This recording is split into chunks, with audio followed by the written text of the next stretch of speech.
à tous et bienvenue dans ce nouvel épisode de Dans ta caisse. Ce matin, réveil matinal, il y a un petit peu de route à faire pour aller voir la montée historique que nous allons suivre aujourd'hui, qui se trouve être la montée historique du col Saint-Jean. Et franchement, c'est une de celles que je préfère, déjà parce que le tracé il est assez long, très sympathique, et puis parce que c'est dans un endroit magnifique, complètement paumé au milieu de nulle part, et ça j'adore. Un petit point rapide sur la chaîne, donc nous sommes actuellement 560 abonnés. Vous avez dû remarquer que je me suis mis au short qui s'appelle donc DTC Express, où je vous montre un peu les véhicules que je croise sur les rassemblements et sur les montées historiques. Voilà, ça a son petit succès, donc je pense que c'est bien, ça vous plaît. On va garder les formats longs et on va surtout essayer de se tenir à un épisode par mois. Je le dis à chaque fois, mais ça me paraît vraiment important de remercier les personnes qui sont abonnés à la chaîne et qui suivent nos vidéos, ça nous fait vraiment plaisir. N'hésitez surtout pas à vous abonner, à liker la vidéo, à commenter et à la partager massivement comme nous partageons notre passion de l'automobile. Allez, revenons-en un peu à nos moutons. Bon, vous commencez à avoir l'habitude, donc dans ces épisodes event, montée historique, l'objectif c'est de monter dans des voitures et de pouvoir vivre un petit peu de l'intérieur, comment ça se passe. Quand je pars sur ce genre d'événement, j'ai pas forcément contacté des pilotes et organiser avec qui je vais monter. Je fais ça un peu au feeling. Peut-être qu'il faudra que je m'organise un peu mieux. Évidemment qu'on devra retrouver notre sympathique bande, Joël, Bruno, Denis, Patrick et leurs petits bolides respectifs. La prochaine montée historique qu'on fera, ça sera le Mont Ventoux, et je pense qu'à partir de celle-ci, je vais essayer de m'organiser pour contacter les pilotes en avance et voir avec qui je vais pouvoir monter. Il fait pas super beau, mais a priori le temps devrait se lever, ce qui veut dire que ça devrait être quand même pas mal, dans la mesure où il fera pas une chaleur écrasante comme lors de notre dernière vidéo qu'on avait fait donc en 2022, où ça avait été à la fois compliqué pour les pilotes mais pour les machines aussi. Donc on devrait pouvoir avoir des conditions assez sympathiques avec un goudron qui se dégrade pas et des machines qui surchauffent pas. Bref, je vais pas vous tenir la jambe plus longtemps. Ce que je vous propose, c'est que on aille voir directement ce qui se passe sur cette montée historique du col Saint-Jean. Et c'est parti!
Putain, elle est possédée cette voiture, c'est dingue. Comment ça tient? Oh putain, je suis impressionné là.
ça devait être quelque chose. Hein. Après, un bon pilote. Putain, les mecs, ils devaient. Oh là là, laisse tomber. Parce que ça doit être quelque chose quand c'est venu avec un pilote.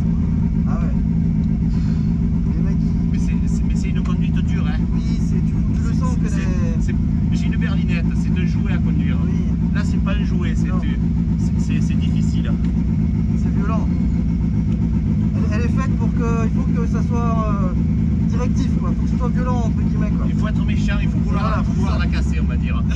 non, mais ouais. Et, il faut rentrer dedans. Mais c'est hyper pénible, tu vois, quand on n'est pas habitué. Oui, moi, je suis pas assez habitué. Je suis mort. Ah oui, c'est fatigant, c'est sûr. Quand même, hein. C'était une super journée. Bon, pour tous ceux qui aiment bien dans mes vidéos quand je suis sur le bord et que je filme les voitures, bon bah vous avez été certainement déçus, mais bon c'est pas grave. On est quand même monté dans 3 voitures ultra exceptionnelles. Alors oui, on n'est pas sur de la Ferrari, sur de la Lamborghini, Huracan, je sais pas quoi, des trucs très récents, non. Vous savez bien que c'est pas la philosophie de la chaîne, même si je serais pas contre d'en essayer une, mais pas dans ces conditions-là. Tout d'abord, merci aux pilotes qui ont eu la gentillesse de bien me laisser monter dans leur voiture. Merci à Joël et sa Dauphine moteur central arrière. Merci à Laurent et sa Mini possédée par le démon. Merci à Hervé avec sa R5 Turbo qui m'a mis des gros coups de pied au cul. 3 salles, 3 ambiances, mais c'était tellement bon. Et c'est ça qui est bien dans ces montées historiques. Il y a un panel de voitures tellement varié, chacun y trouve son compte. Et surtout, tout le monde se fait plaisir dans le respect des règles. On remercie donc Fossea Production, les organisateurs, les commissaires de piste. Franchement, c'était top comme tous les ans. Et merci aussi aux pilotes avec qui je suis pas monté et qui je monterai peut-être une autre fois.